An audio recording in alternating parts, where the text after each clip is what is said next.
ஆன்மீக அன்பர்கள் அனைவருக்கும் நமஸ்காரம்.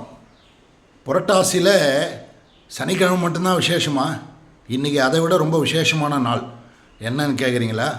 இன்றைக்கி புரட்டாசி பௌர்ணமி. ரொம்ப விசேஷமாக நம்ம மாதம் சத்யநாராயணரை பிரார்த்தனை பண்ணிட்டு பூஜை பண்ணுறோம் இல்லையா?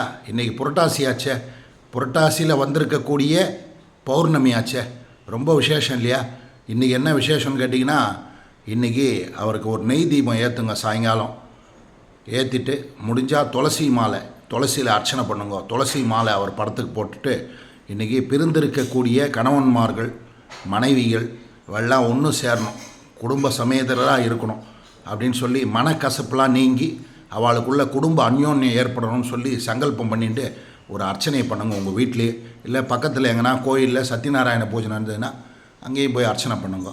இன்றைக்கி நம்ம சொல்ல வேண்டிய மந்திரம் ஓம் ரமாதேவி சமேத ஸ்ரீ சத்யநாராயண பரபிரம்மனே நமோ நமஹ அப்படின்னு சொல்லி பிரார்த்தனை பண்ணிங்க. நன்றி, வணக்கம்.